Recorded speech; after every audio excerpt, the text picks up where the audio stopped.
Members, we have a quorum. I call to order the meeting of the Subcommittee on Promoting the Development of Hong Kong into an International Education Hub. The Electrical Secretariat has already issued an information paper CB-3191/2025 in relation to the position of International Education Hub in the UK and Australia. This discussion item is the planned last item for discussion. This is also the last meeting of this subcommittee. If we didn't receive any recommended discussion item before mid-March, members are welcome to submit any suggestions on the proposed discussion item. Let's move on to agenda item number 1, promoting internationalization in universities funded by the University Grants Committee, UGC.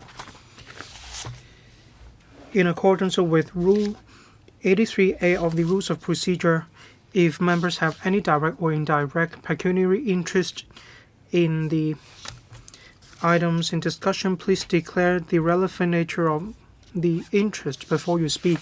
I declare I am a part-time lecturer at the CUHK. We have with us Under Secretary for Education and the Deputy Secretary General from the UGC Secretariat. Apart from that, we also have representatives from the CityU, Hong Kong Baptist University, Lingnan University, Chinese University of Hong Kong, Education University of Hong Kong, Hong Kong Polytechnic University, Hong Kong University of Science and Technology, as well as the University of Hong Kong. Let's first welcome representative and the administration.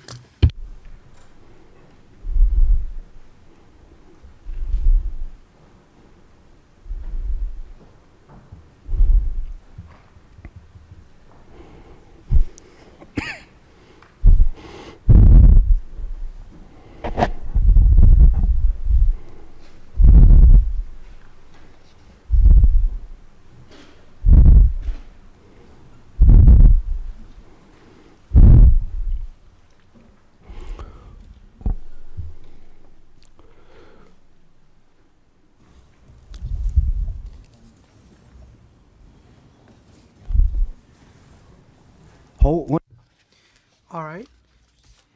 Let's first invite Dr. Jeff Z, Undersecretary for Education, to take us through the paper CB-3195/2025-01. Afterwards, I'll give the floor to university representative. Each of them has 2 minutes to introduce their major policies. Dr. Z, thank you. Promoting the internationalization of the UGC-funded universities is an important policy initiative of the Education Bureau. We welcome the 8 management representatives from the universities funded by UGC to join us today. They will introduce to members how they promote inclusiveness on campus, attract overseas and mainland China students, and help non-local students to settle into the university environment. Members can put forward your valuable views and suggestions on this matter. CityU, Hong Kong U, Polytechnic University, and Hong Kong UST are a total of 4 UGC universities ranked very high around the world. There are a total of 26,600 in the 2024-25 academic year in relation to non-local students. Some 17,200 students enroll in undergraduate programs, about 23.2 of the local student places. The government is pleased to see that the funded universities have made use of the relaxed enrollment ceilings to successfully recruit more non-local students to pursue their studies in Hong Kong. This is our first step. We need to promote the inclusive culture on campus and benefit both local and non-local students. With an increasing number of non-local students, they will become a more sizable part of the student body of the institutions, so universities will have to devote more efforts and resources to promote and drive a culture for inclusiveness on campus. A comprehensive learning experience also comprises various aspects such as cultural exchanges, personal development, language, and employment support. So in order to provide high-quality educational experience to non-local students, universities need to provide all-round support on top of learning in classrooms. They will have to create a vibrant and diversified cultural environment by making reference to features of good practice. The aim is to promote an inclusive culture on campus. We encourage UGC-funded universities to make reference to and disseminate best practices for strengthening support to non-local students in their academic and daily lives. Initiatives promoting an inclusive culture on campus include cultural exchanges, interpersonal network, personal development of students, taking care of their personal growth, and so on. Local and non-local students may have different cultural backgrounds and religious belief, hence different dietary and daily needs. Universities need to collect views from different student bodies in order to provide suitable and appropriate university facilities, such as multi-faith prayer rooms and toilets with appropriate sanitary fittings.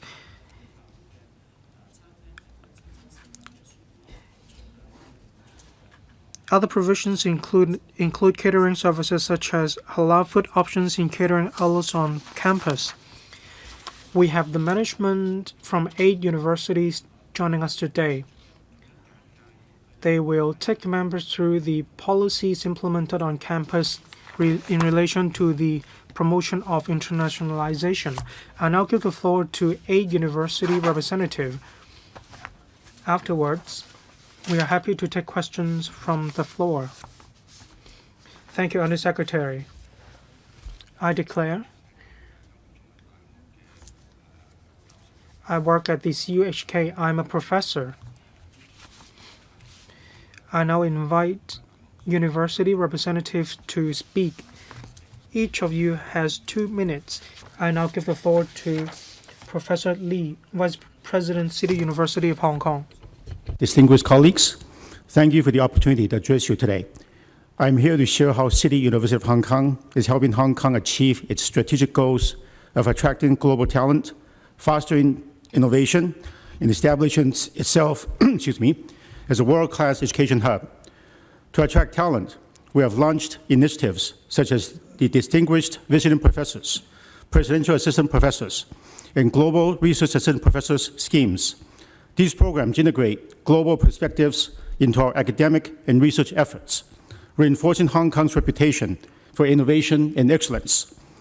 In undergraduate recruitment, CDUHK conducted over 45 initiatives across 30 countries last year, including emerging markets such as Brunei, Nigeria, and Romania. As a result, non-local undergraduate applications have risen by over 70% by mid-January 2025 from 73 different places of origin, underscoring growing interest in studying in Hong Kong. We're equally committed to providing local students with international exposure. Through our student exchange program, students can access over 400 partner institutions in more than 45 countries, including top universities like the National University of Singapore and Cornell University. In 2024, we welcome over 850 incoming exchange students and sent nearly 700 students abroad.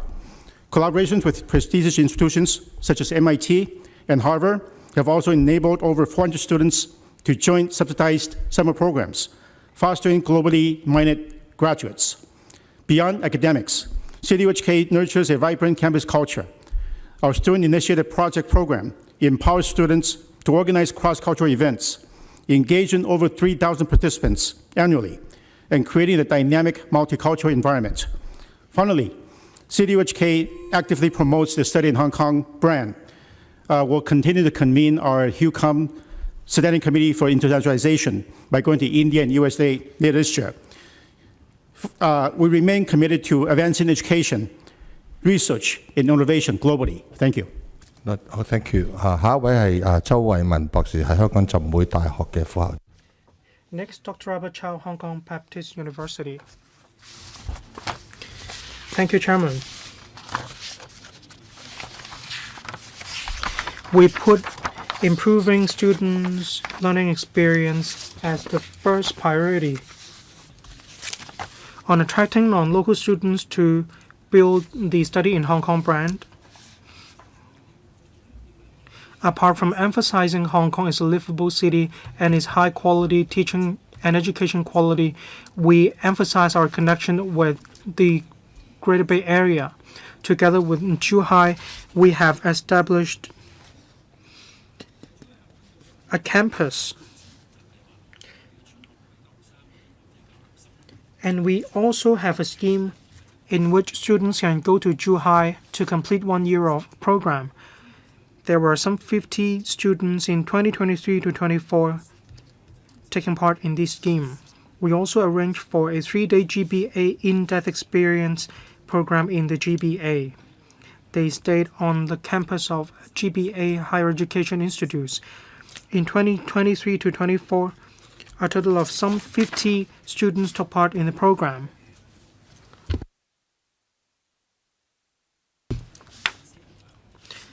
Students went to King's College London, as well as UBC and other international universities. In 2027 to 28, we aim to achieve our target of having 40% of non-local students. We actively work with Europe, Middle East universities from Nepal, Pakistan, Kazakhstan. Students from these countries saw a rise of 30% in relation to student admissions. We held over 20 and 300 student admission events.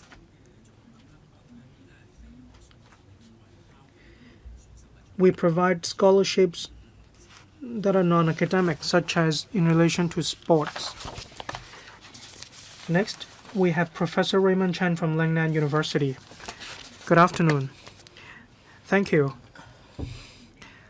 I'm going to introduce our major policies in relation to the promotion of internationalization on university campuses, on the recruitment of non-local faculty members and students. We have been using different recruitment channels to admit students, such as a virtual school tour and virtual open day. We also take part in offline education events. We encourage teaching members to take part in promotion. We join different international forums and events. We took part in different competitions as well. We have provided new courses on AI, and we increased the number of non-local student places. We have launched Lingnan 60 Global Talent Scheme to recruit over 60 outstanding scholars from around the world. Senior professors also visited different cities and took part in different conferences to recruit faculty members. We have launched a number of measures.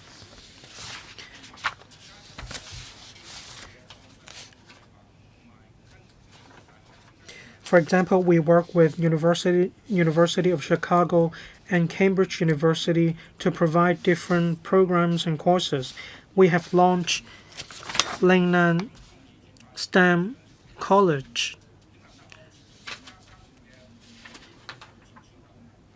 At present, we have around 275 working partners to provide over 800 exchange opportunities.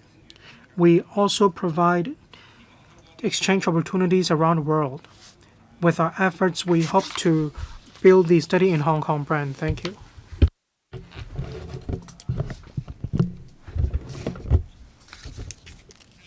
No, well, the Chinese University has strengthened our outreach work and have consolidated our recruitment channels. We are also recruiting more from Vietnam and Indonesia, and we also collaborate with consul generals in Hong Kong and provided more scholarship schemes.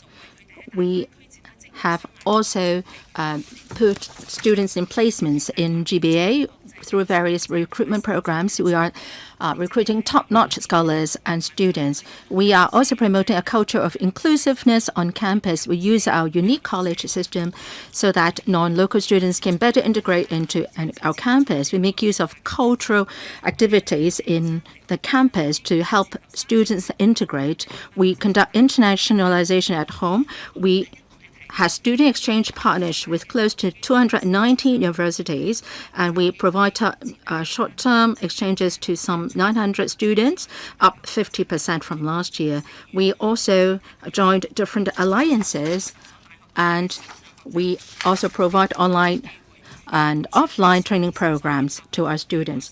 We have also partnered with some 20 universities, and we also partner with more than 130 corporate entities, and we provide placement for our students in Indonesia and so on. And there are also field trips to GBA.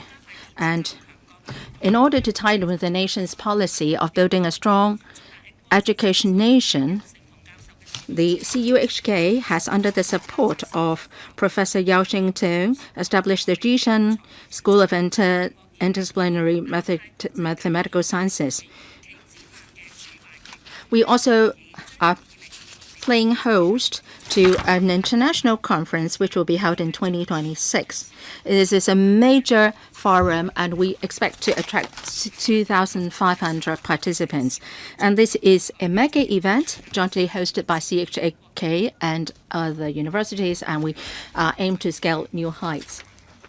Professor Mei Chang, EU Education University of Hong Kong, the EU of Hong Kong, has done a lot in promoting the Study in Hong Kong brand, including hosting international conferences and enhancing partnership among different institutions. We provide scholarships to attract non-local students especially from the ASEAN and the Belt and Road regions. And in terms of international conferences, we held international conference on early childhood and also Chinese language heritage. We also partnered with a Chinese university, and also we partnered with Harvard University to host a forum on grooming future leaders for China. Apart from that, we also partnered with local universities, and through such partnerships, we enrich the students' experience, we broaden their horizons. And these include working with HKUST, and we established the AI Forum. And we signed a cooperation agreement with the Tianjin University of Education, and we also partnered with a Hunan University to offer a special course. And we also established special research centers in GBA, studying the development of Hong Kong, Macau, and Guangdong. We also worked and partnered with the London College and we also work with universities in Cambodia, Indonesia, and so on. These partnership arrangements will hopefully enrich the learning experience of our students. On campus, we also try to promote integration among students, cross-discipline, and our global office and student affairs office have been organizing Cantonese learning classes. We also take students on field trips and encourage cross-cultural interchanges. Professor Ben Yang, the Polytechnic University, HKBU supports the government establishing the Study in Hong Kong brand to attract more students from ASEAN and the Belt and Road regions to study in Hong Kong. In the past year, the Polytechnic University has implemented a number of initiatives to recruit non-local students. We have been actively exploring markets with good potential like Central Asia, Middle East, Africa, Europe, and South America, and with the aim of diversifying the student body and internationalizing the campus. We also visited countries like African countries. We try to widen our recruitment network. we also provide scholarships to quality undergraduate students. We also organize a number of seminars for parents and students to publicize the advantages of studying in Hong Kong. We also attach importance to wholesome development of students. We provide comprehensive experience to our students. Our students get the chance to go to have exchanges in different parts of the world so that they have a global horizon and they can become community leaders. We also support students in participating in non-local classes. We also provide non-local students with a subsidy of $10,000. We emphasize empowerment, synergy, and engagement, and through these, we promote a culture of inclusiveness. Through guidance and collaboration, PolyU has empowered non-local student associations to become active contributors on campus. In the past year, they have organized over 45 events engaging 8,000 students from diverse backgrounds. Non-local student associations have been positioned as the university's key partners in promoting integration, and we also have actively organized a wide range of activities to promote inclusiveness on campus. In September last year, we organized the PolyU Chinese Culture Festival Mid-Autumn Festival Gala, attracting over 7,000 participants from the university community. We enhanced cross-cultural understanding among students, promoted a sense of community, and enhanced diversity. Professor Wang Yang, 多謝。 As one of its highest priorities, and especially since COVID, we have elevated to another level. And let me begin by the admission of undergraduate students. So traditionally in HKUST, we have allocated half of our non-local quota to international, meaning that these are not from mainland Macau and Taiwan. So this percentage is actually, we have the highest percentage of international students among all Hong Kong universities. And with the increase of intake of non-local, we still stick to this particular division. So we are going to see a continued increase in international students, undergraduate students. Faculty is another, also another area where we place strong emphasis on internationalization. For example, if you look at the composition of our 800 faculty, they are from 40 plus different countries. So, and most of our recent recruits come from international institutions.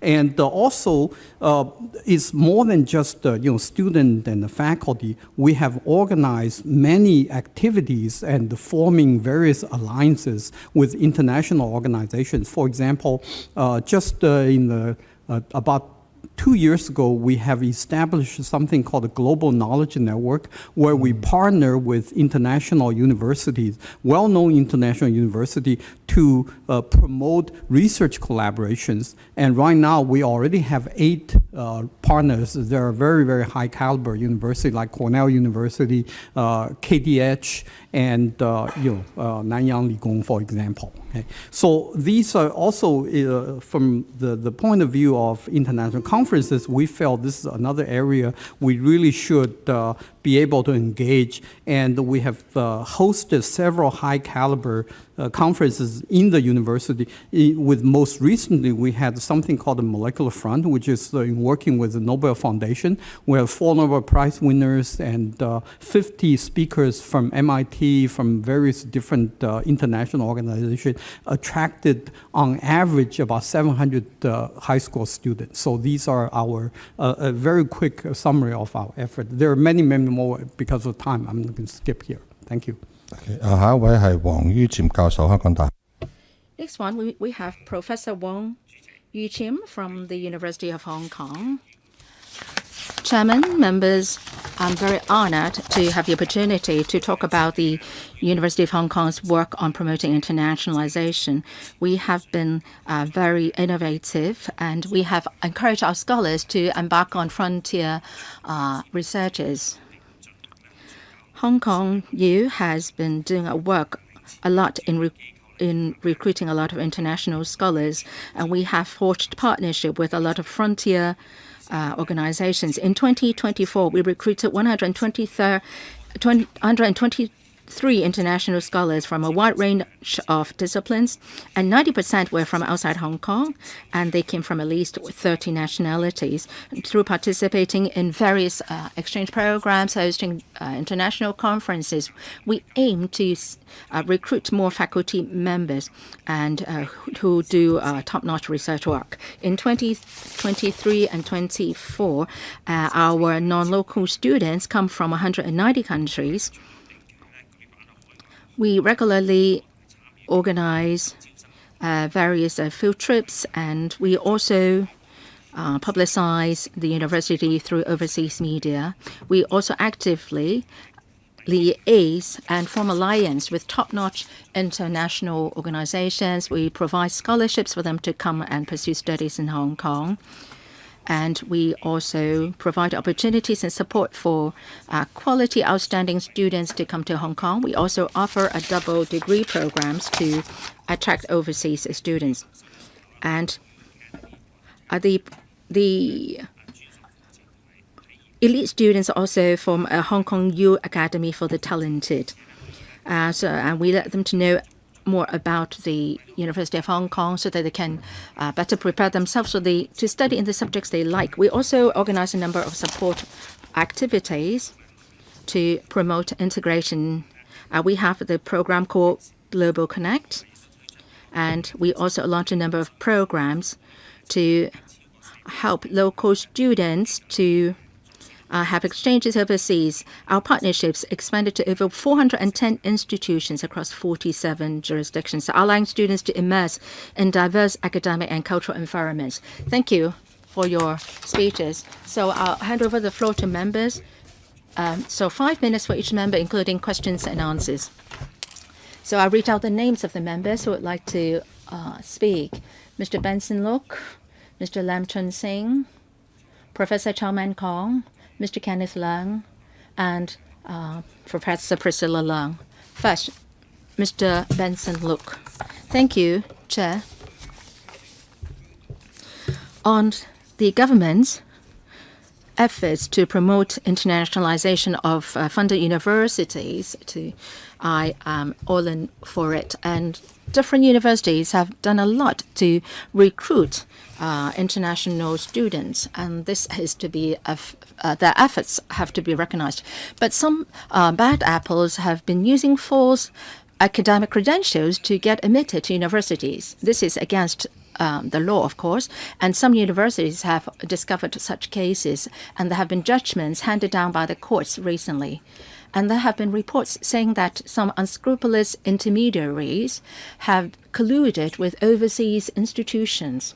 I know that many or most of the intermediaries are law-abiding, but considering the fact that we have to uphold the brand of studying in Hong Kong, we must do something. So will the government consider working together with the law enforcement agencies and the universities to seek help from overseas institutions to crack down on such false academic credentials? Can we model after what we're doing in public housing, seeking help from retired police officers to help out? Now, the law enforcement agencies, I know that they have taken enforcement actions, but this is something that is done after the incidents have been discovered. Can we strengthen our work in preempting such incidents, strengthening our vetting work before the students come to Hong Kong? And then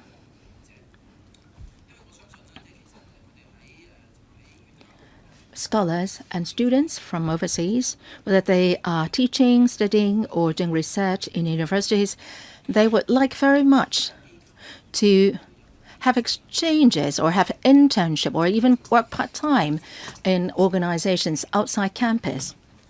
I know that as our government has lifted the exemption or has given exemption so that non-local students can work part-time in Hong Kong. So how many students are working under that exemption arrangement? I know that this arrangement can help non-local students can get a taste of work in Hong Kong, and this can help students upon graduation, find work in Hong Kong, there may be a higher chance for them to do that upon graduation. So do you have any figures to share with us? So how many non-local students can stay in Hong Kong after that arrangement has been put in place? 咧就係 Two questions. Non-local students and students taking part-time jobs. Under Secretary. Thank you, Chairman. I thank Mr. Benson Lok's recognition of our efforts in relation to the promotion of internationalization. In relation to academic qualifications, we attach a lot of importance to recent cases. We are working hard with law enforcement agencies. We're also maintaining close liaison with UGC-funded universities in Hong Kong. There is clear stipulation in relation to student admission mechanism as well as procedures. We rigorously vet the qualifications, proof as well as public examination results. In relation to false academic qualifications, we have already requested UGC-funded universities to take rigorous measures. Before admission, students are required to submit third-party proof of their academic qualifications in order to verify the veracity of their academic qualifications. Targeting intermediaries, all universities make it clear that none of them has authorized any third party or intermediary to obtain any admission qualifications. There's no guarantee for recommendation either. So there's no guarantee internal admission, internal referral, and so on. So I appeal to students who would like to come to Hong Kong for studies, please don't be misled by false reports in the media. Don't break the law.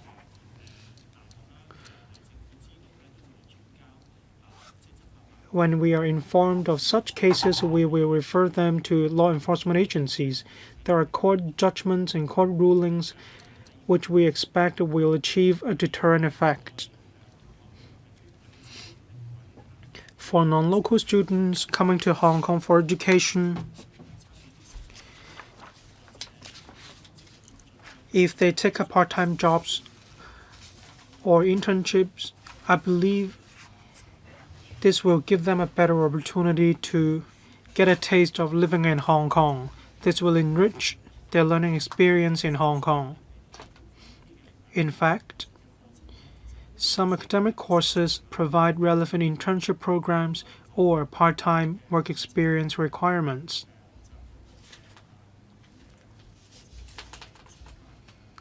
This has to do with the course that students have enrolled in. In this regard, the Secretariat didn't collect information in this connection.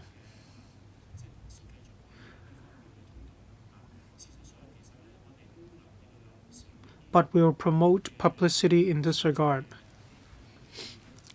It's come to our notice that some commercial organizations are interested in providing internship opportunities for students in Hong Kong. So when we have more information, we're happy to refer it to university for follow-up. Publicity can be strengthened. Let's see if any representative from universities wants to say anything. Professor Poon, in relation to academic qualifications, certification, we have already established contact with the mainland counterpart. In appropriate situations, they will help us with the verification of student qualifications. For non-local students staying in Hong Kong after graduation for career, we have collated some figures. As I mentioned, 100 or so students take part in a scheme. These participants come from Hong Kong mainland as well as overseas countries. 60% of them are non-local students. We team up with different enterprises.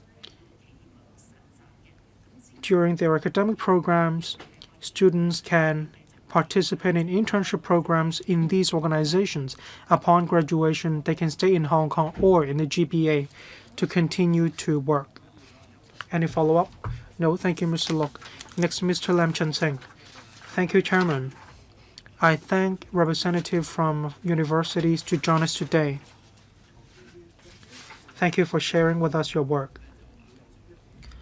The Education Bureau emphasizes the internationalization of universities. I'd like to know if there is any global standard or indicator for us to take stock of the policies in 5 years or 10 years. Then we can let the public know we have achieved certain results.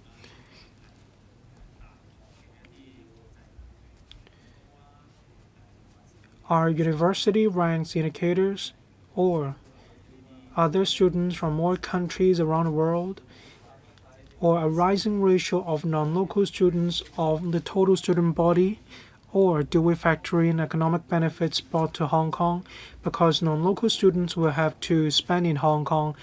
Their family members will buy airplane tickets to come to Hong Kong to attend the graduation ceremony. All these contribute to local economic development. I'm not sure how we can assess the results of internationalization. Of course, international ranking is important. I understand universities are after international ranking. But we cannot overlook some aspects of work either. As I understand, some universities have collaboration opportunities with different GBA counterparts, but they may not be able to help you rise through the global university rank. After all, we need universities to train talents in some specialties. So apart from going after university rank, how do you strike a balance in this regard?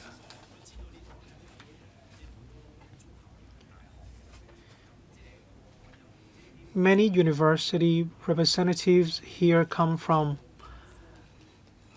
integrated universities.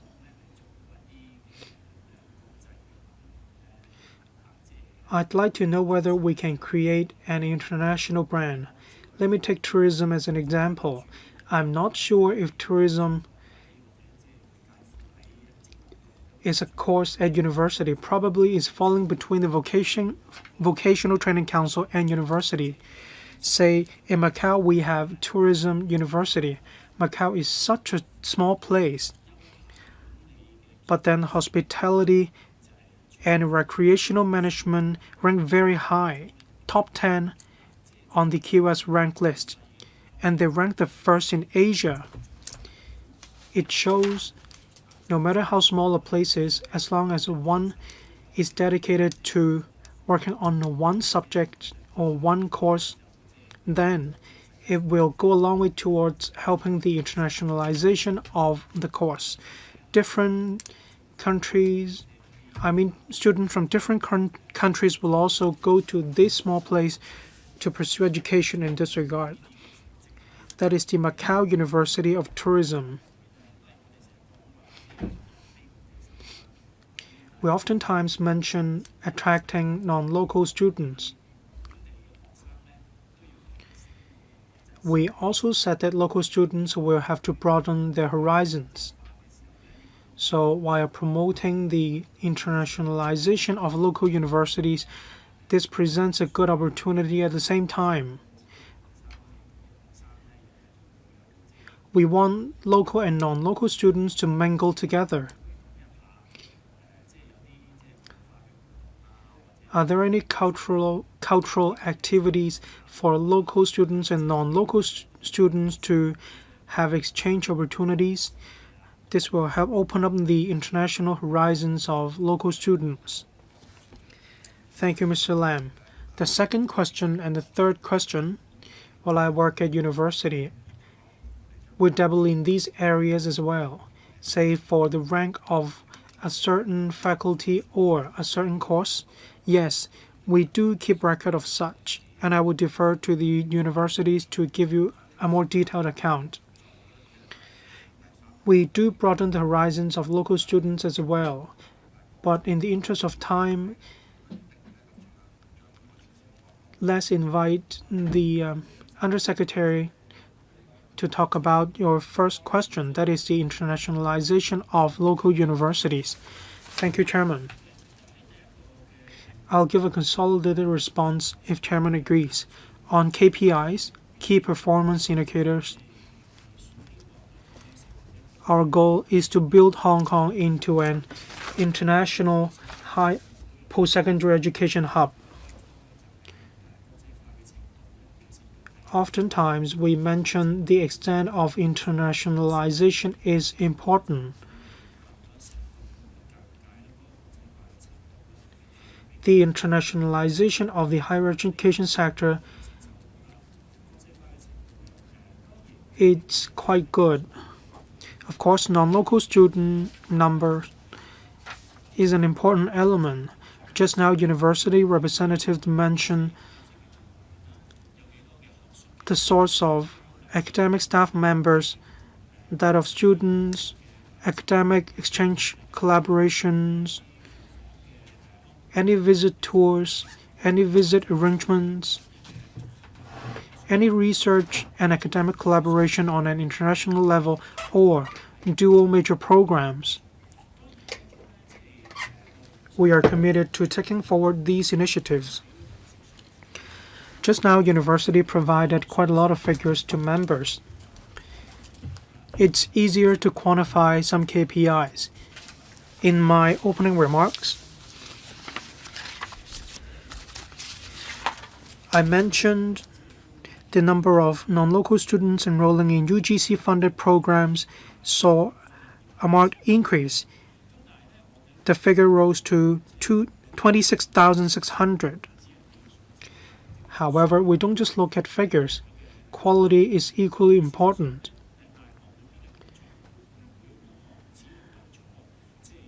At university, we don't just go after internationalization or ranking. We also aim to enrich the learning experience of students. This is an important factor in promoting higher education. In relation to specialized faculties, we have 8 universities joining us today. Not all of them are integrated universities. We have liberal arts universities, so not all of them are comprehensive universities. Some focus on training teachers, some focus on other areas. For instance, science, subjects, and so on.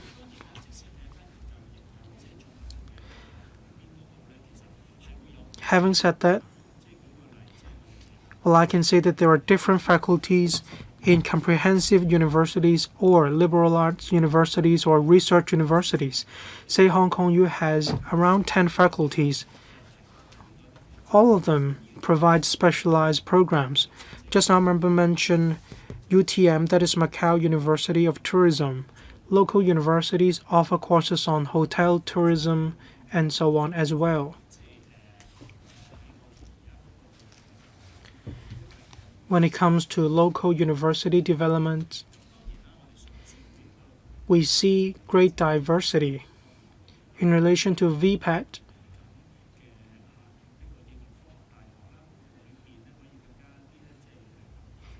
we would leverage on University of Applied Sciences, UAS, and they can join hands in hand with local traditional universities.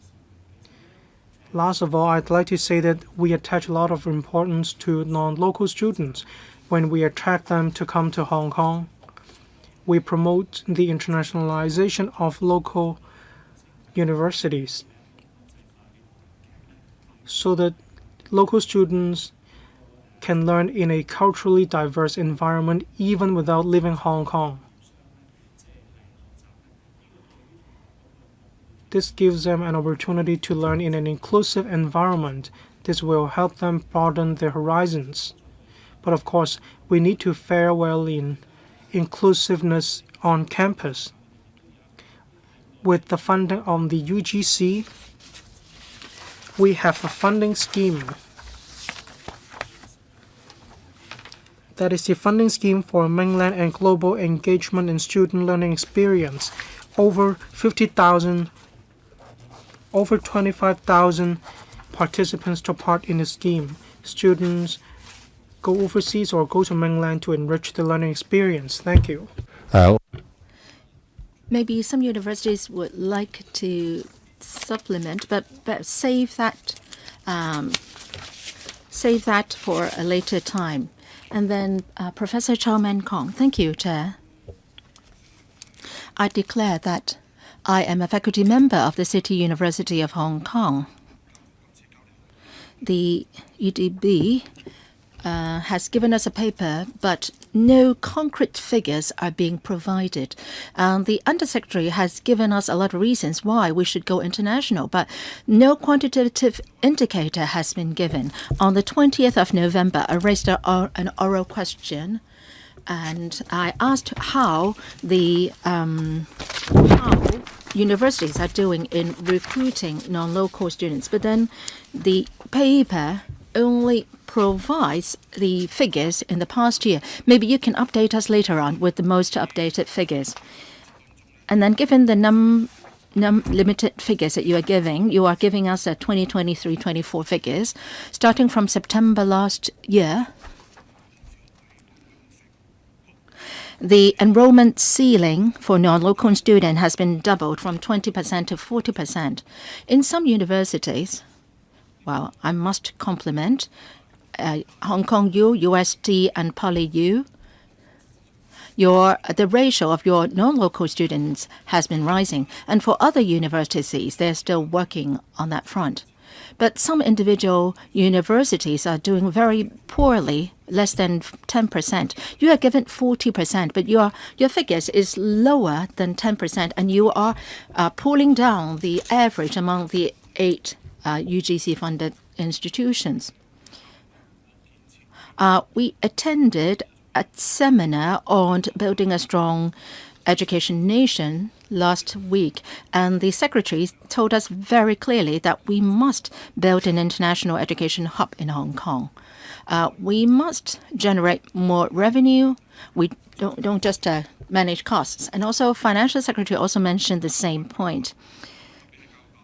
Education University in particular, have you reviewed your situation? Now, you give us a list of the jobs that you have done, but I don't see any really reason why your percentage is lower than 10%. Is it because you are being unpopular among non-local students, or you are running into problems in how you approach the non-local students?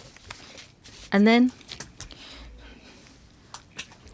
when we talk about the academic qualifications of non-local students, some universities said that they proactively approach the Ministry of Education to authenticate or verify the academic credentials. And we don't have a database to really verify the authenticity of the documents. 2 weeks ago, the chairman of the HKCAAVQ said that they have increased more applications this year. And if you hand over the task of verifying the documents entirely to the HKCAAVQ, that would be too much for them. And it takes 8 weeks for HKCAAVQ to do the verification work, and the cost is around $3,000. And it will be very heavy burden on the non-local students. This is very impractical, asking HKCAAVQ to do all the verification work. We must enhance and improve our work. I noticed that some universities have been using AI to verify the academic qualifications documents. I believe that all 8 funded universities should work hard on this. We should not be using backward methods to authenticate the documents submitted by the students. And then Well, should we be considering establishing a dedicated department to promote the study in Hong Kong brand? And I believe that I heard the HKBU just said that,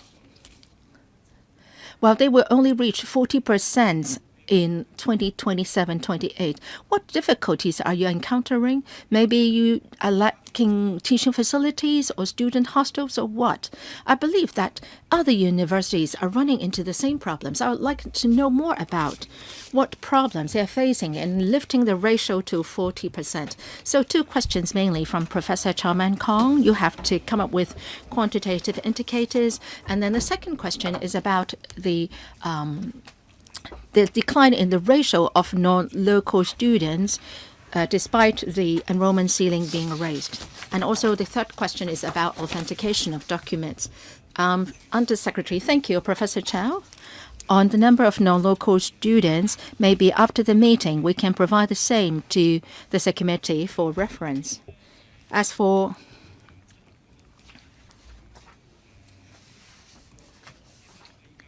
maybe I hand over the floor to the individual universities to elaborate. On the part of the Education Bureau, we notice that different universities adopt different positioning. Should we be using the same yardstick to measure their performance? Should they be achieving the same target? Yes, we have lifted relaxed the ratio to 40%. That is only a ceiling. That doesn't mean that every university has to achieve that target, has to achieve 40%. Members may recall that when we talked about relaxing the enrollment ceiling ratio for non-local students, we said that we will adopt a progressive approach, and individual universities will, based on their own circumstances, raise the ratio. They have to put in the necessary hardware and software. That they must ensure that the quality of teaching is upheld, and they should adopt a progressive approach in increasing the ratio of non-local students. Maybe in a minute, the universities can share more with us on that. Now, on verification of the academic qualifications, the EDB has all along been working with the HK, CAAVQ, and the mainland authorities, and we've been liaising closely with them all along.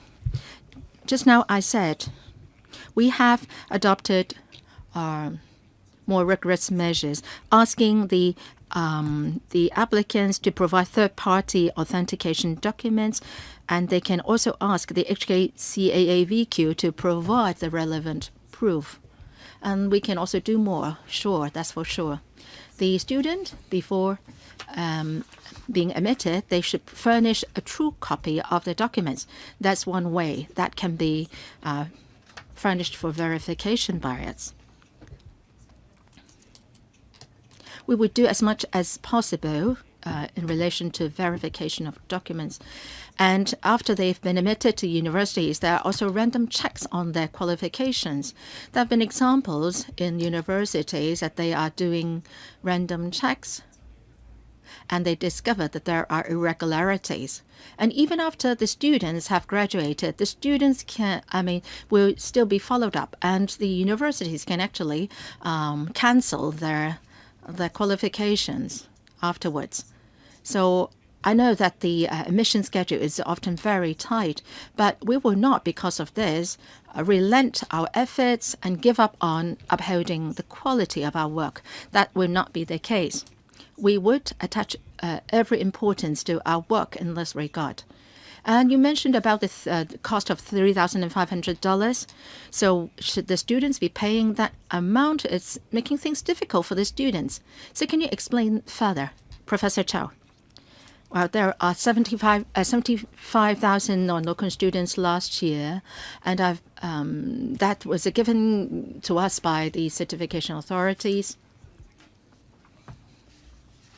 And that's the number of students, but the number of applicants may be 5 or times or more. So we are talking about students in tens of thousands. If you are handing all the work to HKCAVQ, well, they will be that would be too burdensome to them, and it's impractical. And the workflow, it may not be smooth. And it affects how we can connect with overseas institutions. And CHK said that they would seek assistance from the Ministry of Education Chinese Service Center for Scholarly Exchange, and they would also resort to the use of AI. So we should not be just relying on the very primitive ways that we are doing now to verify the documents. Must advance with the times and meet with the latest developments. I believe that the Undersecretary said that he understands, and we are raising the ratio of 20% to 40%. So maybe later you should discuss how to enhance the entire process. Yes, that's no problem. If we can resort to AI and technologies, that we would definitely do that. Just now, I said that the HKCAA VQ will help with the work, and there are third-party bodies helping us with that, including the Chinese Service Center for Scholarly Exchange, that will help us as well. Well, that center has an office in Hong Kong, so we're exploring with them as how to enhance our work in this regard and how we can further collaborate in the verification work. Members can rest assured that we are doing our very best. We appreciate the members' concern. The member said that if the HKCAA VQ has to take up the task, well, then that leaves them no time to work on other tasks. We will not overburden the HKCAA VQ. That will not be the case. So can I defer to the universities to elaborate? The fourth question is about universities running into problems in recruiting non-local students. And there might be some common problems among the universities. Maybe universities, you can share with us on what the difficulties you run into in recruiting non-local students. Chairman, I'm sorry, I've taken up too much time. Maybe I would hand over the time to the next member. I have taken up too much time. Well, the second question is about not being able to achieve the target ratio. And you mentioned particularly the name of Education University. Can the colleague from Education University respond to that question? Thank you. In 2024, recruitment of non-local students, we have increased by 110%, and full-time undergraduate degree, we have reached 40% in the ratio of non-local students. We're talking about full-day undergraduate programs. And in Education University, some places are funded by the UGC, and some of them are part-time programs, including part-time undergraduate programs and part-time PGDE programs, and also in-service training programs for teachers. As these are part-time programs, and so for, say, particularly in-service training programs for teachers, they are not suited for non-local students. So we also have a dedicated task force set up to recruit non-local students. And there are different initiatives being implemented. In 2024, students enrolled, non-local students come from Australian, Kazakhstan, Pakistan, Indonesia, and Vietnam, India, and so on and so forth. And we also have online and offline information day. We also commit more money to our scholarships and some of them are really for non-local students. We also partner with different countries, and we aim to enhance the reputation of the Education University in the international education sector so that we can attract more non-local students. We've been up and running for only 9 years. We are relatively young, so there is still room for us to do more in enhancing our international status. And Baptist University, Dr. Robert Chow. Indeed. Thank you. I'd like to respond to Professor Chow. In the past 2 years,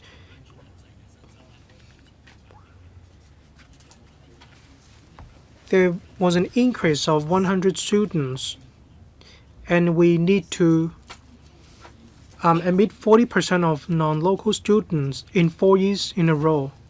Then we'll achieve this target. Unless we allow student admission directly to year 2 or year 3, it'd be difficult to achieve this target. Just now, member asked about difficulties. Student hostel is one of the important factors. We will have an additional 1,700 places. Existing places number 3,400. And we are 3,400 student hostel places short. We are looking for student hostel places from private organizations. This is quite a bottleneck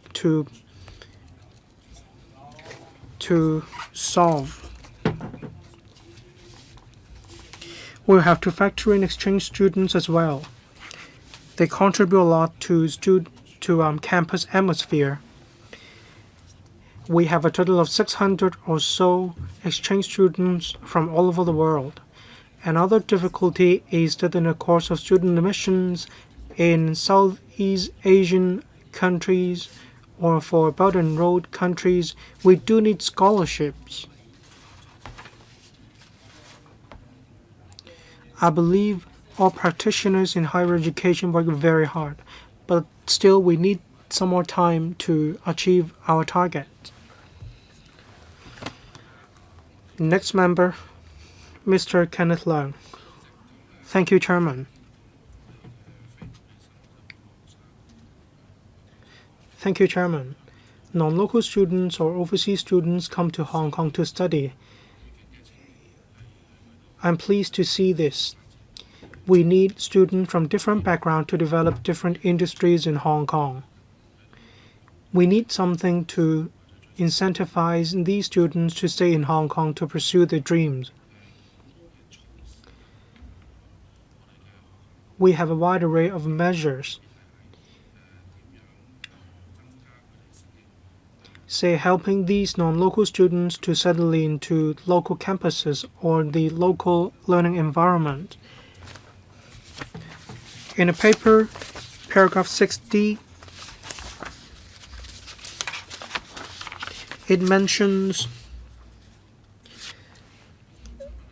interpersonal network or peer programs. Can you tell us more about this program? After all,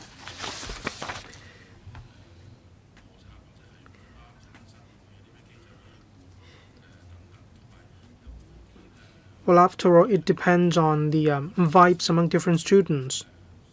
Do we have any KPIs? In case of any clash, what are you going to do with this?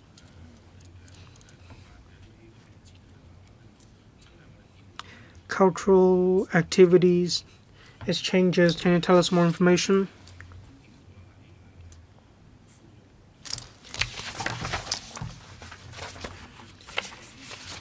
In relation to promoting inclusiveness in university,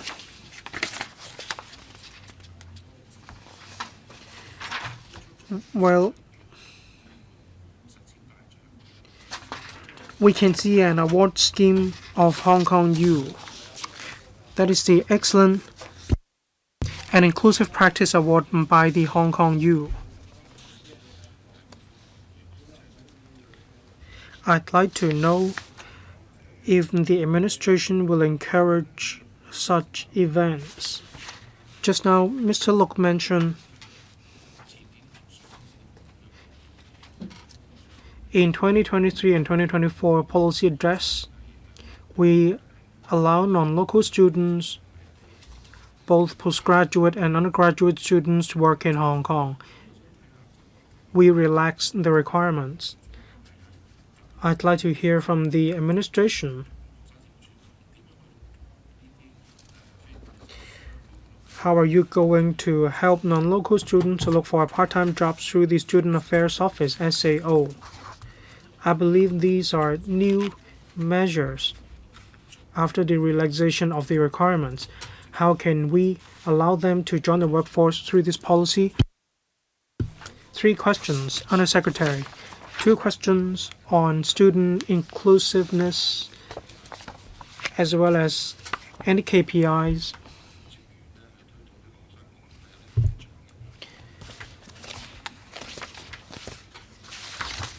An excellent and inclusive practice award from the Hong Kong U. Will the administration do more along this line? Undersecretary. Thank you, Chairman. Thank you, Mr. Kenneth Leung. I'll give a brief response and then I will give the floor to the UGC Secretariat. I also invite university representatives to share good examples with us. University practices vary from one to another. Hostel policies, the promotion of cultural inclusiveness. Universities have different practices based on their features. The ratio of non-local students varies, hence different practices adopted by different universities. We have positive experience, and we share these experiences with universities. We have very close connection. We have close liaison.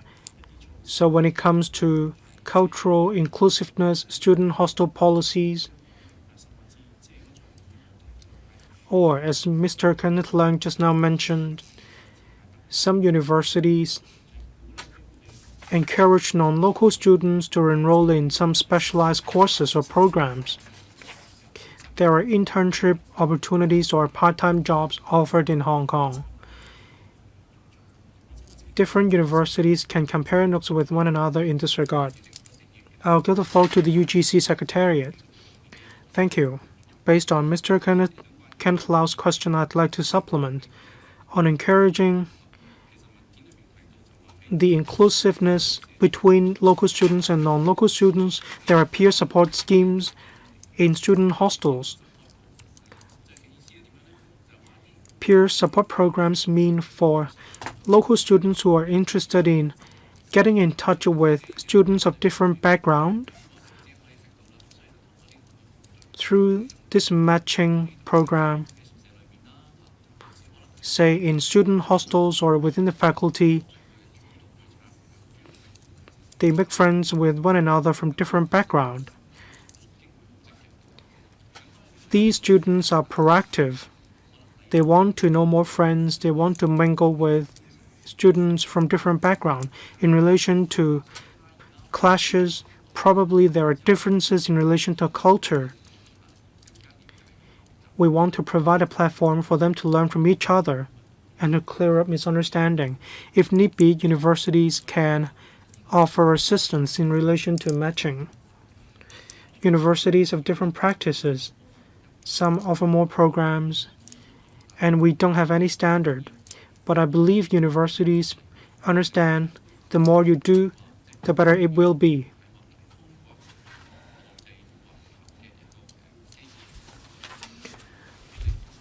And there is a scheme that is funding scheme for mainland and global engagement in student learning experience.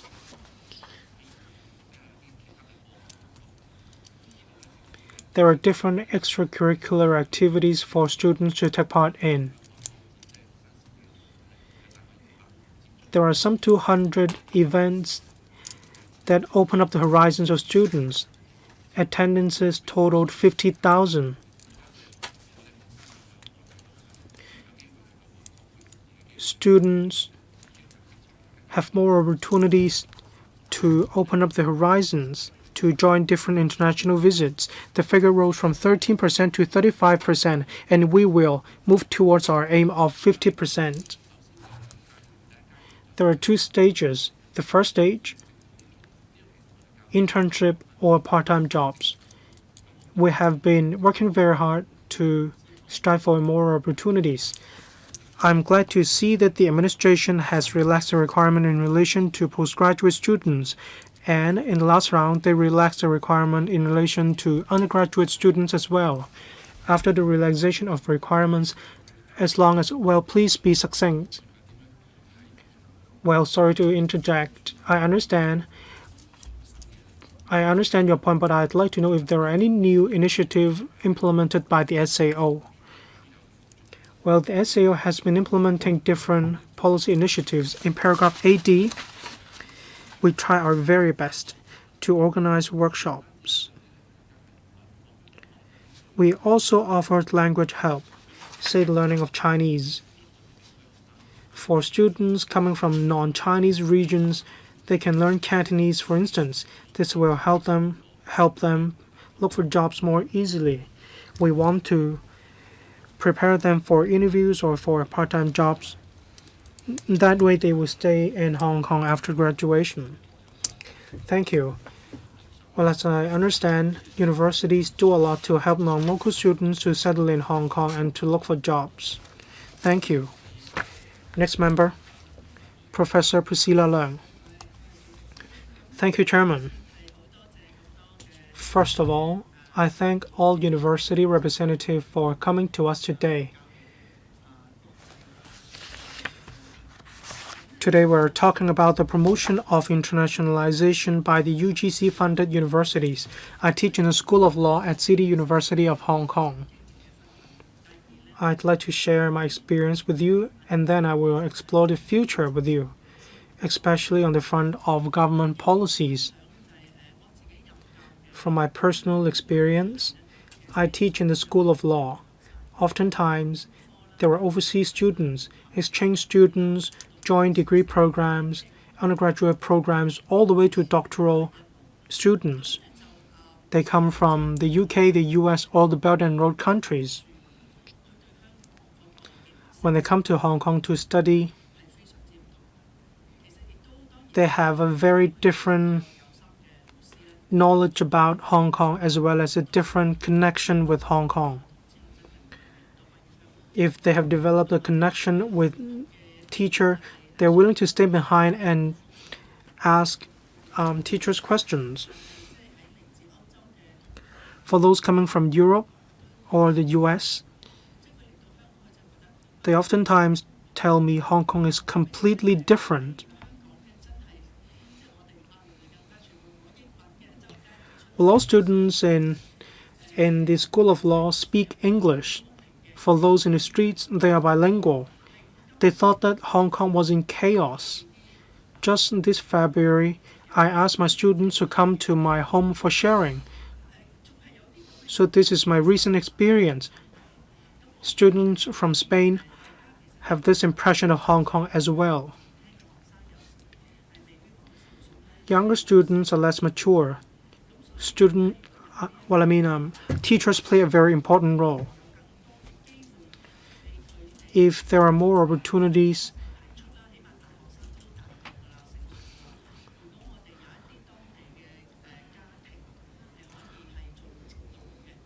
for students to stay in homestay families, say there are senior government officials when they retire and when they are willing to serve the community, they can go out to have a meal, to go out to have a walk with these students. Well, I call them open house. Professors or overseas students come to my home as well. I believe if you want to retain talents, you want to make them want to stay in Hong Kong first. In paragraph 14, well, I'm the founding president of the association.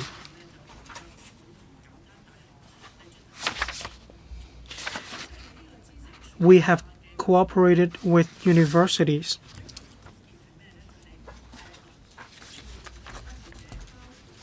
All participants, including those coming from overseas,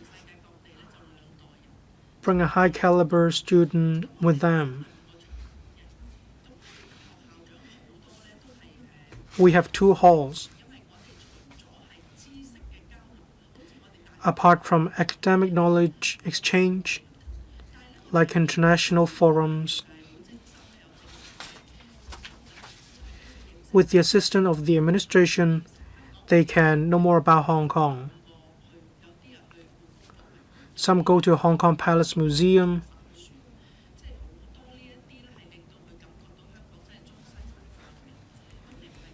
Some feel the vibes in Hong Kong where East meets West. We want them to stay in Hong Kong, not just in the international forum. Heads of school come to the forum to speak on AI development, and we want these overseas students to develop a bonding about Hong Kong. Some of these students come from Harvard, Africa, and so on. They said that they wanted to know more about the GPA, or they want to start their own business in Hong Kong. We have selected 2 overseas students who have a passion about China. They know China and Hong Kong very well, and I was the last person to speak.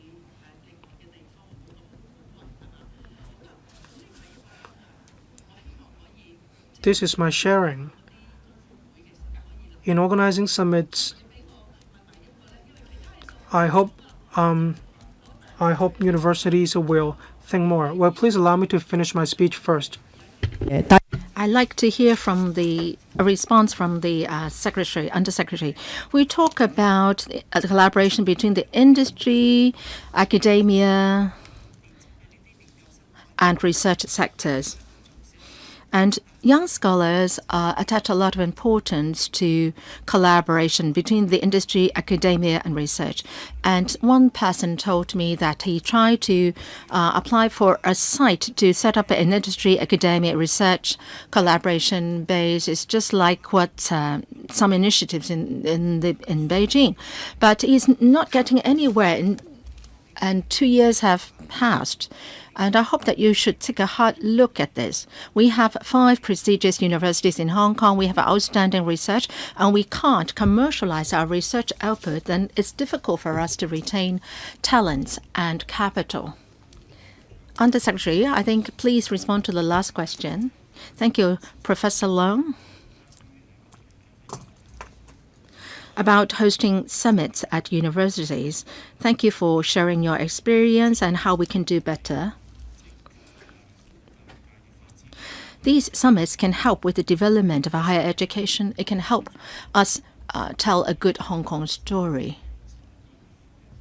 Many Western media carry one-sided reports of Hong Kong, but if overseas guests come to Hong Kong, they will see for themselves what the real picture in Hong Kong is.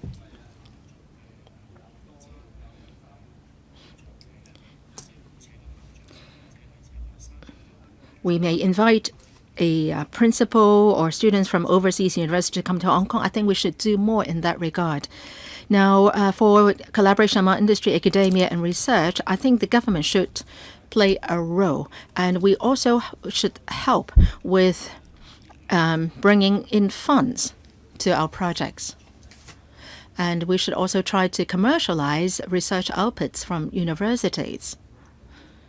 And the UGC has committed resources to basic research. We've been doing well on that front. How can we enhance our efforts in commercializing the research output and put the output on the market? And the UGC has worked closely with the ITIB in that. Many different departments are involved in all these. And we need input, financial input from the business sector as well. We will keep up our efforts to bring universities to the departments and try to push things forward. We should lose no time in working on this. We have the target of turning Hong Kong into an international INT center. So universities can do more, definitely. Next one, Ms. Lillian Kwok. Thank you, Chair. First of all, we want to promote Hong Kong as an international education hub. And I think the universities have a pivotal role to play. I hope that you can work even harder.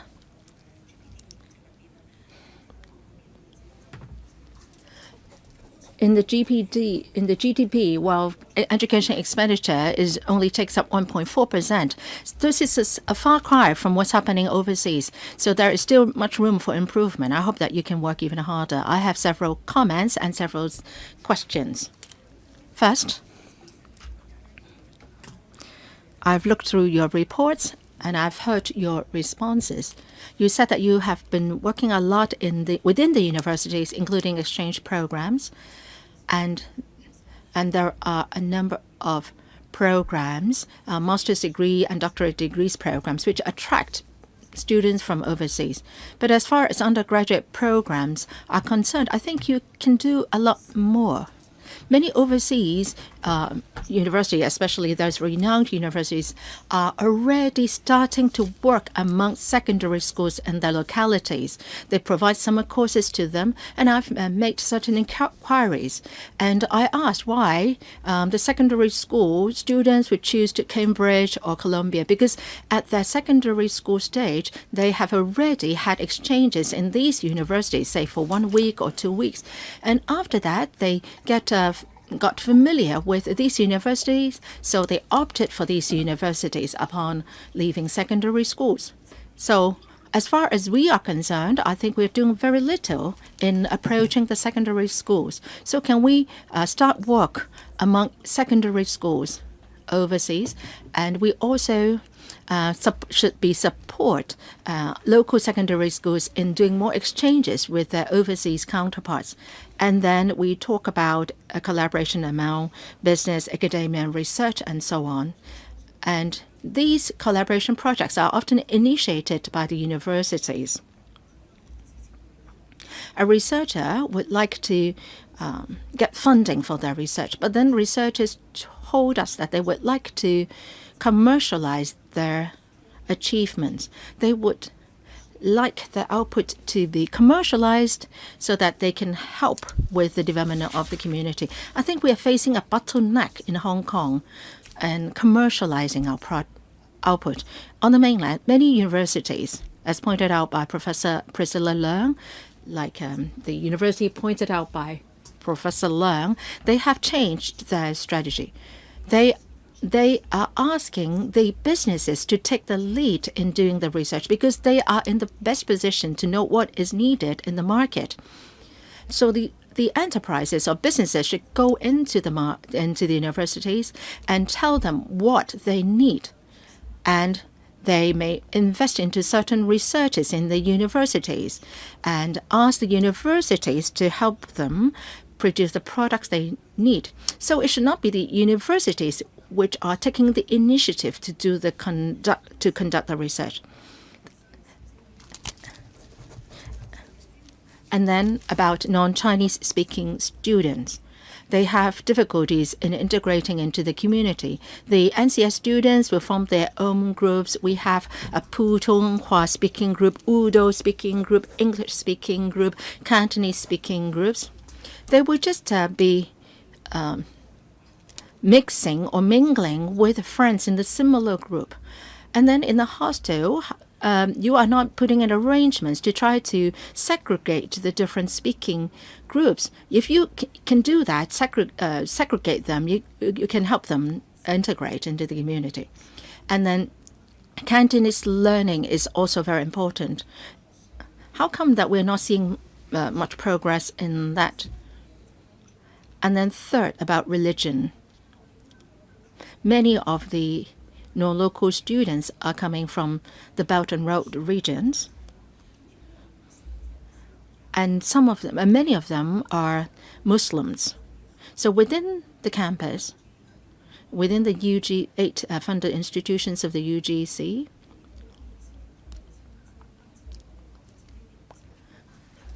do we have any support measures catering to the needs of these Muslims? Do they have facilities dedicated for them so that they can have practice their religious beliefs? Thank you, Ms. Kwok. First question is about universities offering classes to students of overseas secondary schools so that they can ultimately come to pursue studies in Hong Kong. And then commercialization of research output. I don't Professor Leung has raised that, but I don't think it's appropriate to discuss in detail that subject. Anyway, it's up to the Undersecretary to whether to respond to that.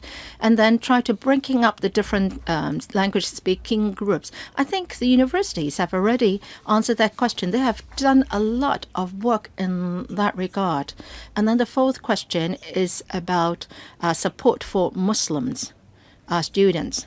And then you have already answered the second and third questions previously. Yes, maybe I should focus on answering questions which have not been answered about summer courses for secondary school students overseas. Before the meeting, I discussed this with the representatives from the universities. I know that some universities are already doing that. Different schools may have different practices, and the formats also differ. And summer courses are not just for the overseas secondary school students. Some of them are also for local secondary school students, so that the latter can have a taste of university life.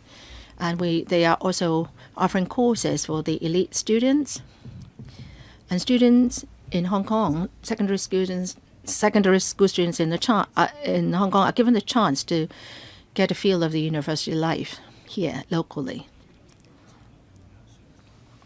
And also commercialization of research output and collaboration among industries, academia, research, and so on.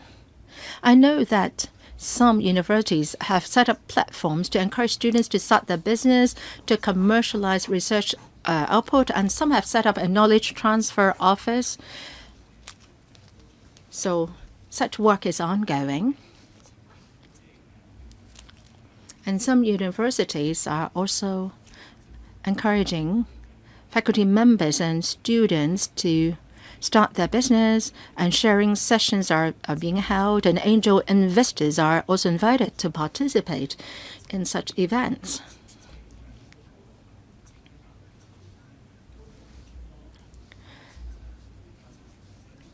So whether it's faculty members and students, should they come up with research achievements, they have ideas or business plans for starting a business, more chances should be provided to them to introduce their concepts or proposals to the business sector. So universities should serve as a bridge to provide a platform connecting the faculty members and the students with the business sector. And hopefully investors will be attracted to make investment in their business plans. I think the focus today is about promoting internationalization. I think we have discussed many times on different occasions about commercialization of research output. I hope that members can take a more international perspective on the subject matter. Chairman, well, maybe I can say something more about why I raised this, because for Huanan University, when collaboration among industry academic research is concerned, they are linking up with, say, a factory or business in Pennsylvania in the U.S., or they are providing service to other overseas universities.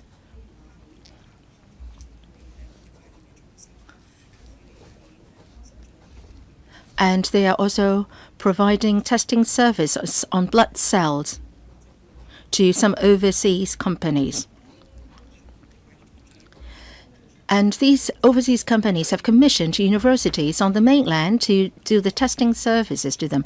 And in the course of doing so, they have been able to identify overseas universities who can partner with them on this work. Now, in our country, we have a lot of construction materials production, and And the construction materials companies in China are undertaking a lot of testing services for overseas companies. And in the course, they are also inviting overseas academic institutions and universities to come to their universities to help out and teach us visiting professors. Undersecretary, thank you, Chairman. Thank you, Ms. Lillian Kwok. In relation to non-Chinese speaking students, that is NCS students, Ms. Lillian Kwok mentioned there are students from Islamic countries.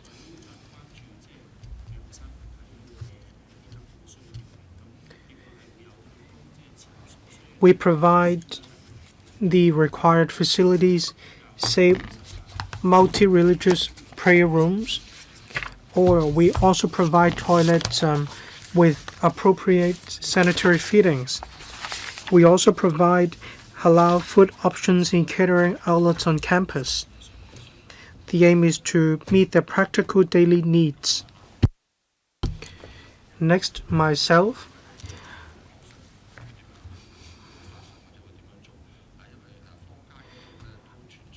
Well, in the community,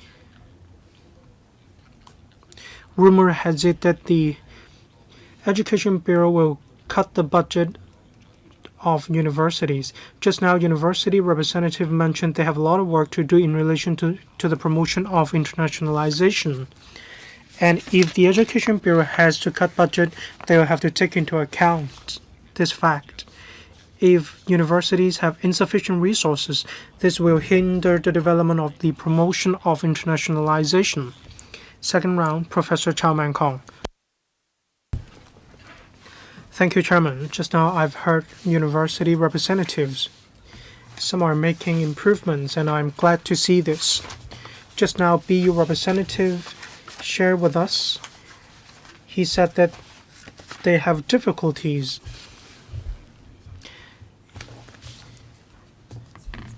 for the relaxation of the calculation of non-local students. The figure rose to 40%. And I saw that the principal assistant secretary nodded just now. Am I correct? Yes. Thank you. Just now I heard from the Education University representative. She said that they could achieve the goal of an increase of 110%. So I'd like to ask her, can you share with us your experience? How did you meet the goal of 110% every year? That is, you have already met the goal of 40%. This is very impressive. Can you share with us your experience? Yes. Any heads of universities would like to speak? In City, 較大，唔好意思。我只 Well, excuse me, Education University. I'd like to hear from the Education University. Well, there's no any particular method. We work very hard on student admission planning. We want all programs to align with the direction of the university. We have also enhanced our promotion efforts online, offline, and so on. We organize different publicity events. Professor Chow Man Kong was in charge of an international affairs unit. The unit took part in different education exhibitions and conferences around the world. There were also publicity events in the mainland.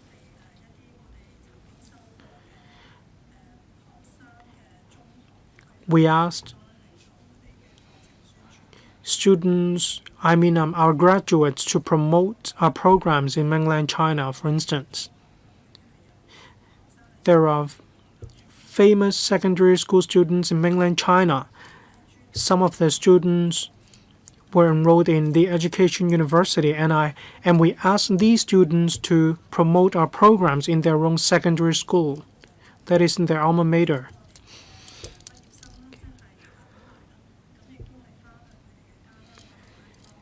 We asked our alumni to promote our university in their home country as well.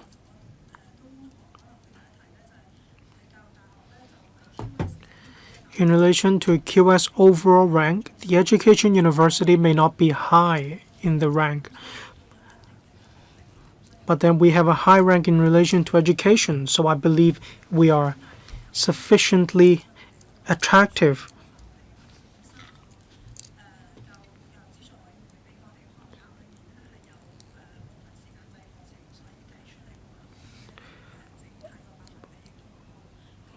Well, some programs are part-time programs, so the ratio may not be on the high side for the education university. Like BU, we need to keep making enhancements in order to achieve a higher percentage. Efforts in one single year are not sufficient. Well, I'd like to follow up. Well, I blushed because just now the education university mentioned me working in the education university. Well, how did you arrive at the figure of 110%? What was the calculation method? Non-local students last year, that is those admitted in 2024 and 2025. Well, can you give me the concrete figures? The Education Bureau provided figures to the council. Education university students 4,554 and 442 non-local students. If there are indeed 110% of non-local students, then you mean you have 900 non-local students. Well, I was just comparing. Well, Professor Chow, can you avoid direct conversations with the education university representative? Well, just now they mentioned 110%. They highlighted this figure. In 2023 to 24, non-local students, a total of 442. So how did the university reach the figure of 900? If the university fails to provide the figures to us, I request a written submission from the education university. Just now they mentioned 110%, and that translates into the figure of 900, or all students 4,554. 40%, it means 1,900. I'd like to see if the education university meets its target. Under Secretary.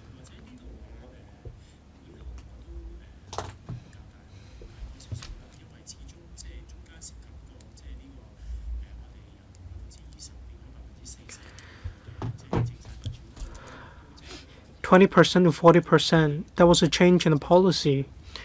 Just now I heard from Professor Chow that he expressed concerns. After the meeting, we can talk to Professor Chow, and I can further explain to Professor Chow in relation to the calculation method. Well, you don't have to explain to me verbally. Please provide written response from the administration and the Education Bureau as well. Well, no members would like to speak further. Under Secretary, any response? Can you give us a concluding remark? Or we can give the floor to university representatives who haven't yet had an opportunity to speak. Chairman, I'd like to supplement in relation to false academic documents or qualifications. Well, actually, some students provide true academic documents, but then the students per se didn't study in these academic institutions. When we made admissions decisions, we need to hold interviews with the candidates, and we asked the students about their school life as well as English questions. We need to know whether those students have really studied in those institutions. We also video record the interviews. When students come to our university, we compare the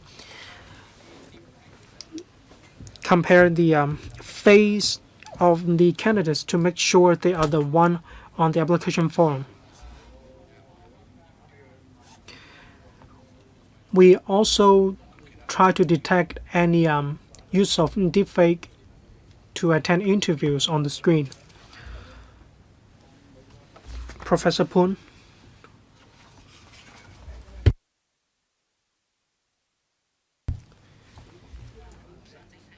I'd like to provide an overall response on using technology in student admissions. Yes, we are already implementing this.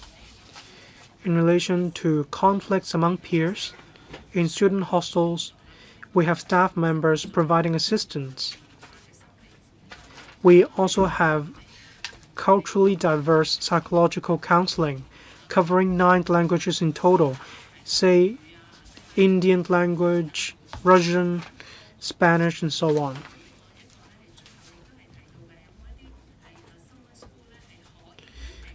On whether there are summer schools to invite secondary school students to come over. Yes, 300 every year. Some 30% are international students. Regarding how we offer support to NCS students, we have set up a minor program on Cantonese, so students can start basic. Then they can progress to study different languages. On halal food, we have a total of 3 eateries providing halal food. 2 of these eateries have received certificates. There are also multi-faith prayer rooms. From BU, Dr. Abachao, thank you. Just now, university representative mentioned what they have done. I'm not going to repeat the same points. Well, despite the fact that we have met a lot of difficulties in relation to student admissions, we thank the sincere support from different quarters of society. As Professor Priscilla Leung mentioned, over 1,200 families took part in this scheme. 2,000 of students have benefited from this scheme.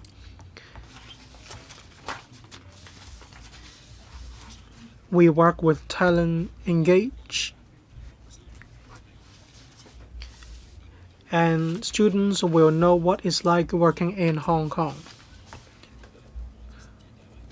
For those graduates who don't Chinese, then they can exchange with our students who speak Chinese. Then we can better promote internationalization. Any more universities would like to speak? Undersecretary, thank you. AOB, no other business. Meeting adjourned. Thank you, members.